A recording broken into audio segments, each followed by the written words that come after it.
只要大家明白我以下講嘅呢5個原理咧，咁就可以好似我咁，哇，瘦就瘦。接落嚟，為期1個月，我陪大家一齊食住瘦嘅計劃開始啦！一嘢瘦咗成 kilo 啊，犀唔犀利？我夜晚嘅晚餐咧係會用代餐嚟代替嘅。睇下而家個磅數係幾多啊？今日個午餐非常豐富，我已經減咗3 kilo 啦，犀唔犀利啊？3 kilo 啊！大家好，我係 Benjamin。Hello， 大家好，我係 Yuko， 仲有我哋嘅包包。今日呢條片咧犀利啦！話說咧，就之前咧有好多觀眾咧，其實咧即係睇咗我哋好耐啦，睇住阿 Yuko 咧，就以前咧一個肥嘟嘟嘅肥妹，變成而家哇越嚟越瘦，跟住咧越嚟越多觀眾問我哋，喂，究竟 Yuko 點樣減肥嘅咧？今集咧我哋呢一條片就會將 Yuko 呢一個食住瘦嘅減肥過程同大家大公開。咁我日日就對住 Yuko 啦喺屋企，我真係咧一日咁樣睇住佢瘦嘅，冇花冇假嘅。咁啊 Yuko 用咗咁短嘅時間咧，可以瘦到呢一個程度咧，真係好犀利。勁爆啊！第一次我出鏡嘅時候就係阿 Benjamin 咧訪問我嘅嗰條片啦。嗰陣時其實我就有成74 kg 重嘅，但係我身高得158 cm 嘅啫，咁啊真係好肥。慢慢就越嚟越瘦啦，瘦到最低嘅時候咧就係得翻54 kg，即係差唔多減咗成20 kg 44磅喎。犀利！咁啊，所以好多觀眾咧都經常 PM 問我 Yuko 你嗰個減肥心得係點啊？快啲話俾我聽啦！咁大家都咁想知道啦，咁所以我就由上年嘅10月開始咧，就特登谷翻肥自己，肥咗8 kg，用4個月時間。然之後咧就拍呢條片，陪住大家一齊減肥。因為試完我之前嗰個減肥方法實在太好啦，所以其實今次咧要谷肥自己咧都係其實幾難嘅。食足4個月，即係日日狂食嘢，咁樣先增得8 kg。但係我用咗1個月多少少嘅時間咧，就已經減咗6 kg 落嚟啦。犀利！我哋廢話就唔講咁多啦，我哋嗱聲俾我哋嘅觀眾睇下究竟 Yuko 嘅減肥全過程係點樣先。我咧就會公開我每一日究竟食咗啲乜嘢，喺片尾嘅地方咧，我就會再話翻俾大家聽，做嘅方法係點樣樣啦，要注意個地方係點樣樣啦。所以大家如果想知道我點樣樣減肥嘅，記得睇埋落去啦。好啦，我哋今日咧就係呢一個2025年嘅2月4號，咁我哋今日咧就做一個第一次嘅上磅，緊唔緊張啊？你喪食咗4個月，終於要面對現實啦。係啊，睇下喪食完之後而家增到幾多先。我而家幾肥？好啦，嚟啊！哇，64.7公斤啊！咁啊，出咗嚟個結果就係64.7公斤，跟住體脂率39.7，內脂係4級啊，肌肉含量36.7，即係全部咧都係唔達標準嘅。大鑊啦，今次。好啦，咁咧就接落嚟，為期1個月，我陪大家一齊食住瘦嘅計劃開始啦。點解我要陪你嘅？一齊咯，你都肥啦。介紹下我今日嘅第一餐早餐先，香草雞胸肉啦、沙律啦、雞蛋啦、低糖質嘅麵包半個。大家都睇到啦，其實我每一餐咧都需要有4種食物喺入邊嘅。第一樣咧就係肉類蛋白，第二樣咧就係非肉類蛋白，第三樣咧就係素菜，而第4樣食得最少嘅咧就係主食，譬如麵包啦、飯啦、麵啦，主食咧就要食少少就得㗎，但係唔好話完全唔食喎。我就會揀啲呢啲咁嘅低糖質嘅一啲麵包，我哋食早餐先啦。哦，いただきます。要食晏晝飯啦，而家晏晝1點鐘。呢一個咧就係我嘅午餐啦，有半個呢個低糖質嘅麵包啦，跟住有一大兜嘅沙律菜，2隻雞蛋，跟住呢一個咧就係番茄洋葱炆牛腩，因為我怕我自己唔夠飽，大家都知道我幾大食嘅啦，我擠咗好多落去，全部都係肉嚟嘅。你啊食飽啦，而家到我啦喎。係啊，你食嘢啊，我睇住你食。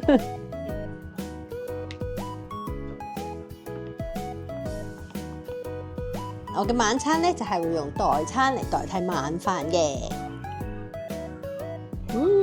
其實好多代餐都好好味㗎，你又想食啊？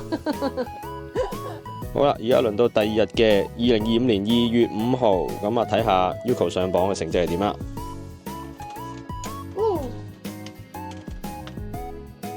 哇！已經1日時間已經減咗0.7 kg 啊！犀利喎，1日啫喎。好啦，今日咧就係呢個減肥嘅第3日，今日係2025年嘅2月6號。梳洗完之後，當然係上磅啦。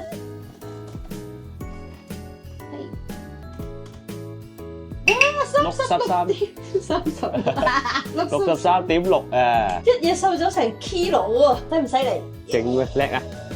今朝嘅早餐食啲乜嘢咧？今朝嘅早餐咧，同之前都差唔多，慢煮雞胸啦，自己做嘅，跟住有2隻雞蛋，一樣啦，有呢個低糖但係高纖維嘅麵包，仲有呢個涼拌番茄青瓜，非常之豐富啊！冇錯，食嘅嘢都係差唔多，不過大家可以睇下，我嗰份係大份過，Ben 做明嗰份嘅。啊，我嗰份咧，嗰塊包係唔一樣嘅，我係食牛角包嘅。跟住雞都少啲，唔好意思啊，唔夠分，嚟食嘢。又到午飯時間啦，大家睇下我呢個飯盒幾大個。陣，首先出場嘅係我嘅小白，每一日午餐都有小白陪住我食。蝦仁炒蛋啦，豆腐啦，呢個呢就係涼拌青瓜番茄啦，低糖麵包，仲要係高纖維嘅。我嘅午餐呢就係咁樣噶啦。晚餐時間又係食代餐嘅時候啦，肥仔。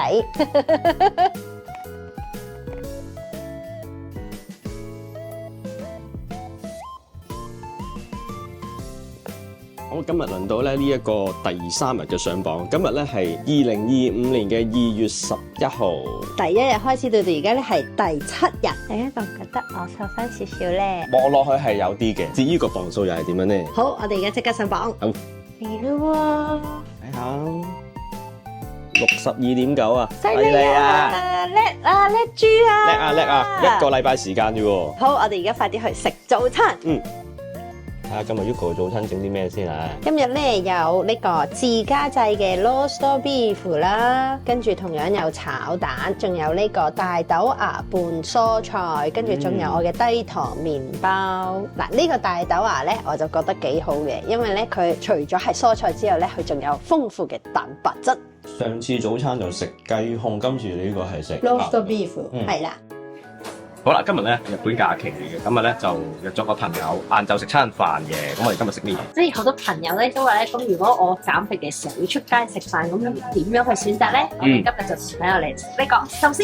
壽司咧就有好多魚啦、海鮮啦，所以蛋白質好高。我哋大家如果出街食飯嘅時候咧，就可以揀呢啲嚟食。不過咧個飯就唔食唔多啦。晚飯時間食橙。大家睇咗咁多日咧，應該有發現咧，我夜晚嘅晚餐咧係會用代餐嚟代替嘅。咁但係咧，身邊就好多朋友成日問我，佢話 Yuko 代餐係咪唔夠飽㗎？係咪唔好食㗎？會唔會好難食㗎？咁樣樣，我呢啲咁嘅食貨咧，一定唔會難為我自己個嘴，亦都唔會難為我自己個肚嘅。所以咧，我就揀咗呢一隻3黎果膠，你想唔想試下？我俾啖你試下，真係好味㗎！你試下啦，唔好驚啦，你試下啦。好唔好味？有幾好，唔係我真係之前食過你其他嗰啲代餐，佢真係淨係令你飽，但係條脷唔係好滿足嘅。係咪啊？所以我而家咧揀咗呢一隻咯。我食過咁多隻入邊咧，我發覺呢一隻咧個口感同埋嗰個味道係最正嘅。同埋佢咁結咧，我食一啖已經 feel 到飲晒嘅話有幾飽。你睇下結到咁樣樣噶，即係好似食糊仔咁樣樣。佢嗰個味道咧係好香蕉味喺入邊嘅，即係好結身嘅香蕉奶，你明唔明？而且我見佢咧上面有寫㗎，飽腹感長達6個鐘。咁我自己食咗之後咧，確實係到朝頭早咧，我都係可以頂到肚嘅。我覺得真係唔錯。大家如果有興趣，可以去揾下。今日個午餐非常豐富，呢個係水煮蛋、蒜蓉炒西蘭花，仲有啲紅蘿蔔、寶蜜沉龜底嘅。呢塊漢堡扒勁大塊，俾啲雞蛋遮住晒。我唔客氣啦。呢個漢堡扒非常健康，其實呢個漢堡扒咧係用牛肉同埋豆腐一齊做嘅，所以咧佢好嫩滑又好味，而且好健康。好味啊！喂，我上去攞部機落嚟啫，你使唔使食得咁快？因為太好味，忍唔住。哈哈。今日食乜嘢？今日我哋嘅早餐有煙三文魚啦、烚蛋啦，跟住有低糖高纖麵包啦，跟住仲有呢一個西芹拌番茄仔。正喎。好啦，今日嚟到2月26號，睇下今日上榜嘅成績又係點啊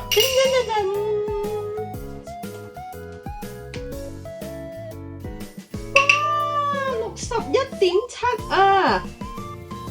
我已經減咗3 kilo 啦，犀唔犀利啊？3 kilo啊！大家睇下。叻喎！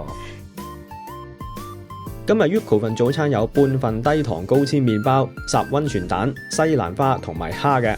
咁個比例上同樣係有2份蛋白質、1份蔬菜同埋少量碳水化合物嘅。好啦，又過幾日啦，睇下而家個磅數係幾多啊？犀利啊，60.6啊！已經瘦咗4點幾 kilo 啦，勁啊！好啦，又俾大家睇下我哋今日嘅早餐。今日呢個雞呢係洋葱香草慢煮雞胸肉，加呢個雜菜沙律，呢個係烚蛋，跟住仲有番茄仔同埋我嘅低糖麵包。咁我哋唔客氣啦，いただきます。準備又上磅啦！哇，而家就咁睇都瘦咗唔少喎。實好啊！係。哇19.3啊！犀利啊，又創新低喎。5 kilo 啊，5.5 kilo 啊，勁啊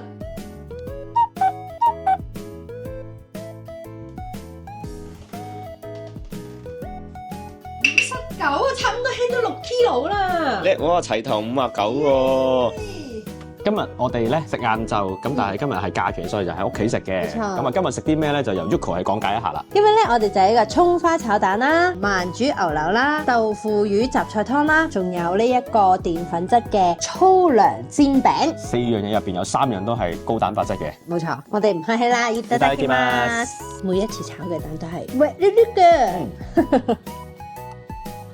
食完飯飲啲嘢啦。唔該喎。我見你咧日日都食緊啲類似supplement嘅嘢喎，其實你係咪仲有啲咩減肥嘅秘密未話俾大家聽嘅先？其實咧就唔係啲咩秘密嚟嘅，我係未講啫。咁其實人肥通常就係不外乎咧新陳代謝慢咗啦，或者就係吸收大過消耗喎。咁但係對我呢啲咁嘅食貨嚟講啊，點會忍得住口啊？所以我哋都要加翻啲嘅產品去輔助下我哋嘅。所以咧我就揀咗呢一隻絕之神啊！佢可以幫助我哋加速新陳代謝同埋燃燒脂肪，一包入邊咧有齊5種嘅專科瘦身軟膜，而且有5項專利，用咗日本嘅雞尾酒療法配方去滅絕脂肪㗎。聽落好勁咁喎！減肥啊，當然要自身努力啦，但係點樣都要加翻少少技巧去幫助下、輔助下我哋嘅。好啦，咁係時候咧都要同大家做個總結先啊！你日日咁樣俾大家睇你食嗰啲美食，個個流晒口水，點減肥啫？其實想食住瘦咧係好簡單嘅啫，只要大家明白我以下講嘅呢5個原理咧，咁就可以好似我咁，哇，瘦就瘦。第一樣咧唔可以節食，咁因為其實好多人咧都覺得咧，我食得多咪肥咯，唔食咁咪會瘦咯。原理係嘅，不過點解我話唔可以節食咧？因為其實節食咧係好容易令到你反彈嘅。當你一食翻嘢嘅時候咧，就好快會肥翻，因為你嘅新陳代謝慢咗啊，同埋肌肉含量唔夠，絕對係一個唔好嘅減肥方法嚟嘅。之後如果你話我瘦咗啦，跟住去食個蛋糕，哇，你新陳代謝慢咗嘅話，咁你代謝唔到出去，你咪即刻肥翻咯。所以點解人哋話節食減肥會反彈，就係咁嘅意思啦。同埋你節食個人會肚餓啊嘛，你肚餓都減得唔開心啦。冇錯，所以我哋一定係要堅持食住瘦。第二點咧就係水分嘅補充喎。我哋其實咧每一日咧起碼要飲2 lit 嘅水啦。咁其實你要計翻你嘅身高啦、年齡啦、體重咧，去計翻你大約要飲幾多水嘅。點解要飲咁多嘅水咧？其實飲水係可以嚟幫你排毒嘅，呢個係好重要。你只需要吸收你自己嘅人體需要嘅水分嘅話咧，係唔會水腫嘅。咁睇嚟我應該飲得唔夠啊，我咁重。你係咯。跟住第3點咧就係排宿便，大家千祈唔好有宿便啊！嗱，有宿便嘅話咧，你就真係會好難受。所以我哋咧就要食多啲纖維質，咁係可以幫助排便嘅。排宿便呢樣嘢我明啊，我日日見到湯渣咁苗條就知嘅，因為佢日日都屙得好多嘅。係啊，佢真係屙好多，食完即刻就屙嘅啦。第4點咧就係早睡早起啦，早睡早起好緊要㗎。嗱，好多人都話，喂，唔係喎，我會唔會捱夜捱得多個人攰啲易瘦啲？絕對錯，因為其實如果捱夜捱得多嘅話咧，你嘅新陳代謝係會變慢嘅，所以我哋其實要有足夠嘅睡眠，去令到你嘅新陳代謝加速，同埋令到你嘅肝臟佢嘅排毒功能更加好，咁我哋先會自然瘦落去嘅。所以記得大家一定要保持早睡早起嘅習慣。咁我咧就 keep 住咧，每一日夜晚11點前就一定要瞓覺，跟住咧就到第二日嘅朝頭早6點零7點鐘就起身咁樣啦，即係差唔多8個鐘頭。我終於知點解我會肥啦，我真係唔係好夠瞓啊！你新陳代謝慢咗，因為你年紀大咗啦，知唔知啊？加加埋埋啦，唉，我知我年紀大㗎啦。跟住最重要嘅一點，第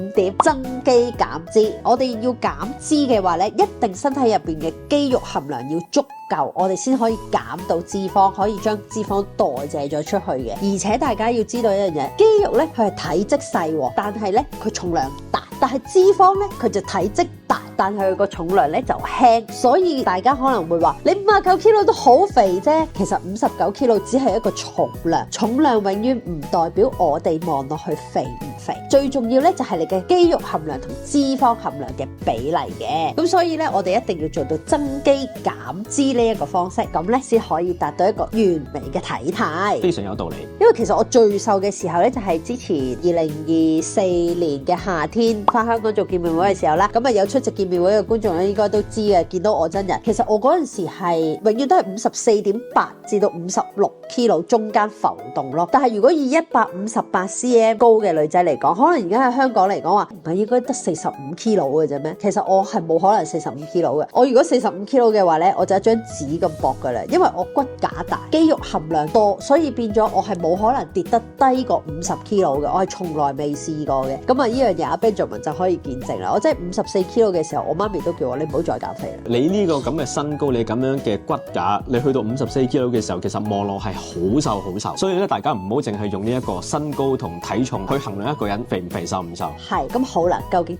點樣去增肌減脂嘅呢？我哋先講唔食得啲乜嘢先啦，因為大家最 concern 一樣就係，喂，我減肥係咪乜都唔食得？係咪淨係食青菜、豆腐呢？唔係，唔可以食嘅嘢其實只係以下幾種嘅啫。第一樣豬肉，第二樣皮，魚啊、雞啊、鴨啊、鵝啊，所有嘅皮類唔食。第三樣嘢呢就係內臟，第四樣嘢呢就係零食啦。呢四樣嘢我係真係忍口戒晒嘅。咁如果大家本身中意食呢幾樣嘢嘅話，我知道可能好難忍口嘅。你又點樣去忍去戒呢樣嘢呢？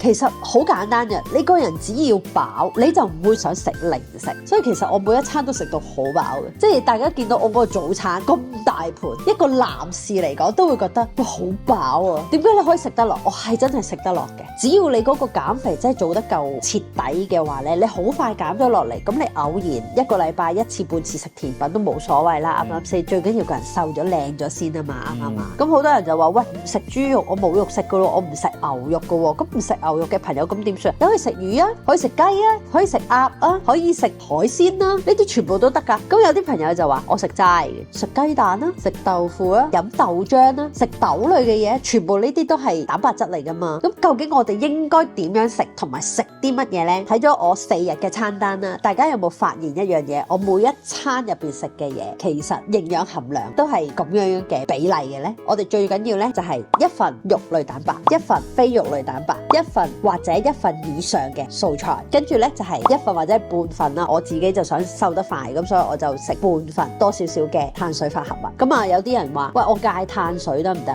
唔得，因為戒碳水呢係好容易甩頭髮，而且之後係好容易反彈嘅。咁啊，碳水一定係要食嘅，我哋要營養均衡地去減肥。咁但係你可以選擇係乜嘢呢？番薯啊、燕麥啊、粗糧啊嗰啲咁樣樣咯，或者係一啲低糖麵包啊，其實呢啲都 OK 嘅。咁樣點樣叫一份呢？我哋先講肉類先啦，你自己嘅手掌一塊咁多。咁其實如果以早餐嚟講，食手掌咁大嘅肉類，其實都 OK 多噶咯喎。係啊，其實早餐同晏晝嗰個比例係一樣嘅。咁你早餐食一塊牛扒，晏晝食一塊牛扒，你話多唔多？梗係多啦。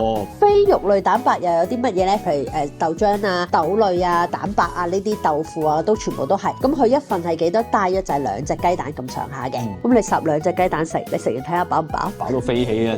咁跟住再加一份或以上嘅素菜，素菜係真係冇所謂，你食得多啲都冇乜問題嘅。大約我就係一大碗沙律咁樣樣啦，半份至一份嘅澱粉質，咁啊半份澱粉質你咪大約如係小半個麵包左右咯。如果澱粉質，我真係建議大家食粗糧，個效果會比食飯更加好。粥我就真係唔會食噶啦，因為粥嗰個升糖值好高啊，所以我係唔建議大家食粥。早餐、晏晝都一樣係咁嘅比例去食飯，咁而夜晚呢，我哋就會用代餐去代替嘅。咁就咁聽啦，一般人嚟講咧，個理論易明嘅，但係做唔做到咧，可能有啲難。點解咧？因為一般香港人我知道啦，可能食份早餐咧，只不過可能咬塊包，跟住飲杯奶或者飲杯咖啡咁就完噶啦嘛。你突然間要一個香港人有一份手掌大嘅肉，跟住又整份份蛋又整份菜又整半塊包咁樣啊？其實一啲都唔難。其實你哋可以 follow 我 IG， 因為我 IG 會不定期咁樣咧會出 story 啊，或者我會出啲 po 咧，我每一餐我食咗啲乜嘢，入邊有啲乜公開話俾大家聽嘅。咁如果大家有興趣想知道嘅話咧，就 follow 我嘅 IG 啦。